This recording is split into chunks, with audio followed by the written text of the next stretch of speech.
authoritarian nation where the state will regulate and control everything from what you eat to what you drink, you see that what they said 100 years ago is happening now.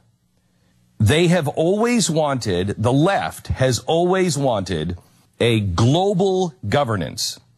Some sort of global institution. Started with the League of Nations, that failed. Then the United Nations went through because of the tragedy of World War II. But that's discredited and not working. So there is something else now on the table. And the first thing is to unite the trade partners, the Trans-Pacific partners, into a European Union. It will control $27 trillion in GDP. And that's all that this is about. I want you to know that nobody seems to want to talk about this. There are two sides, those who are fiercely fighting to get this in, and those who are fiercely fighting to get this stopped. Those who are fiercely fighting to get this in are doing everything they can undercover. For instance, the TPA, which is the fast track. Now, Bill Clinton did the fast track under NAFTA, and we saw NAFTA cost 700,000 jobs. And NAFTA was put through so fast, little things happened. NAFTA is one of the reasons why we have the immigration problem that we did. Because corn and beans were two of the great crops that Mexico could grow, and they were making money on that. But once NAFTA went through, corn and beans were grown at such a low price here in America, massive joblessness hit Mexico. And while our 700,000 jobs left America, at the same time, a large number of jobs left Mexico. And so while we were looking for jobs here in America, so were the Mexicans, and they came up across the border because of NAFTA. TPP is NAFTA on steroids. And just to give you some idea of how much money is behind this, all of the lobbying money that has happened in the last 8 years, the lobbyists have made $2.6 billion in 8 years. $2.6 billion has been taken by the lobbyists to further whatever their goal is. A full 1/3 of that in 8 years has been spent on TPP. That's pretty remarkable. Seems pretty important, doesn't it? If 1/3 of all of the lobbyist money is being spent on TPP, you'd think we'd know something about it, right? Wrong. Here's why. TPP is being sold to us that it's good for small business and manufacturing, but it is not. For instance, large corporations like Allied Signal, Johnson & Johnson, Siemens, they praise the NAFTA agreement. But what happened? They fired workers and set up shops in Mexico because the hourly wage in Mexico is only $1 per hour, and ours at the time, or ours now is like $7.50.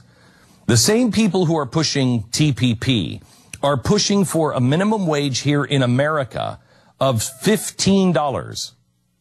This allows companies to go and leave the United States, as they should, leave the United States and go find workers elsewhere. But those workers are making now less than $1 per hour in other countries. In fact, it encourages them to take their business elsewhere. Some of the other things, because this is not frightening to me. If the government can't get the taxes low and can't build a country that gets out of the way of business, we should lose business. I'm a free trade guy. Get out of the government needs to get out of business. This is a 6,000-page report. The president talks about this will finally have teeth because if other countries do X, it'll be enforced. If they do Y, there'll be enforcement. If they do Z, there'll be enforcement.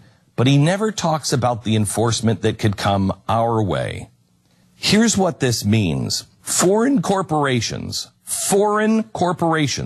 will soon have the power to sue the United States government over our sovereign laws, rules, and regulations. But it doesn't work both ways. We can't sue foreign corporations. Now, what are they suing for? They're suing for things that are not in the best interest of their business. So in other words, if they say that closed borders is bad for business, the corporations can sue the United States government, and this agreement is above our Constitution. This is above our laws. It will be by dictate of the international court, not the old one, but the new TPP international court. Say no to that. Can we what? I say no to that. I'd like to say no. Yeah, I would like to say no to that as well. No. It is above our court system. It is above our legislatures. They can override laws that are bad for international business. It's this international bank and multinational corporation. It can't be constitutional. No, it is not. It is not. I want to read a couple of things. Brzezinski has said. Now, Brzezinski is one of the big advisors on this. He has said, listen to this.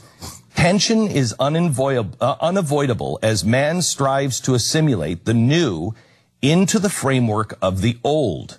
For a time, the established framework resiliently integrates the new by adapting it in a more familiar shape. But at some point, the old framework becomes overloaded. The fiction of sovereignty, doctrinal conflicts arising from the 19th century crisis is no longer compatible with reality. What did he just say? Today, a new concept of man and his world is challenging the concept of the Renaissance, which have guided man's behavior for the past 500 years. The nation state as a fundamental unit of man's organized life has ceased to be the principal creative force. So what does this mean? That international banks and multinational corporations are acting and planning in terms that are far, and I'm still quoting him, are planning far in advance of political concepts of the nation states. Let me read that again. International banks and multinational corporations are acting and planning in terms that are far in advance of the political concepts of the nation states. This is what TPP is all about. Senator Sessions, who is really good on this, wrote a letter to President Obama. He said, quote, Mr. President, I ask that you make public the section of the TPP that creates a new transnational governance structure known as the Trans-Pacific Partnership Commission. Listen to that again.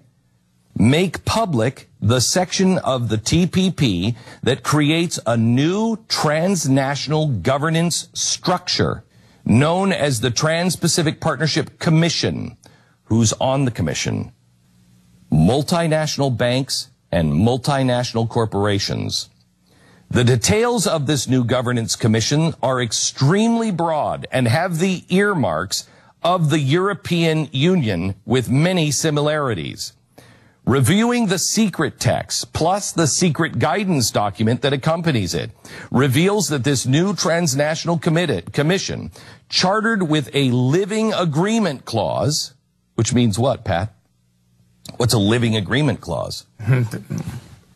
When they say the Constitution is a living document, what does it mean? Changes later on. So there is a clause here that can, what is it called? The Trans-Pacific Partnership Commission can change this the minute it's voted on. Yeah, but they can say there is no European Union structure in here. This is not what it means. There's none of that in there. But they can change it because it's a living agreement. And so soon as it's passed, or whenever it becomes handy, they can change it. It would have the authority to amend the agreement after its adoption to add new members, to issue regulations impacting labor, immigration, environmental, and commercial policy. Anything the United States decides to do that is harmful for any partner in this Trans-Pacific Partnership, the other countries can sue us, and we have nothing we can say about it. They can say open borders are best for the world partnership, and open borders is what we must do. I'm sure the supporters of this agreement disagree with all this, right? They deny this. Oh, yeah. So yeah, they deny it. How do you prove that this is what it? Well, you can read the 6,000 page. Last night. Nobody's going to do that. Okay, last night, I couldn't get I delayed this show for a week because I wanted to get somebody from Washington. No one from Washington would come on. The Heritage Foundation came on and said, yes, there is stuff like that in there, but I'm not so worried about it, blah, blah, blah. And he's like, it could change at any time. Well, no, not really. They were concerned, but not so concerned. There are two other organizations that we had on. One was a leftist organization, and they were in full-fledged panic. I mean, Sanders' whole campaign was basically against. I'm telling you, this is bad. This is as bad as Agenda 21. There is language in here that makes us European Union at best. I mean, to rewind on this, if you remember, the TPA and TPP were an issue a long time ago, and initially Ted Cruz supported it. But he hadn't read the secret part of it. He hadn't seen the entire thing and saw the details of it. So again, I think in theory, I fully support free trade agreements. So do I. The issue here is the devil's in the details on this. I don't know enough about it. We have a free trade agreement with all of these countries. We already have a trade agreement. So why do we need to expand? Why are we expanding it to a 6,000-page new governmental structure agreement? Right. It would be great if there was no such thing as a free trade agreement, because that was the basic acknowledgement. That's what we did all the time. There's no need to pass free trade agreements because free trade is the agreement. I'm trying to remember maybe 60 chapters. I can't remember how many chapters are in there. But only a third of them have anything to do with trade. Hello, let me say that again. 1/3 of the chapters in this have anything to do with trade.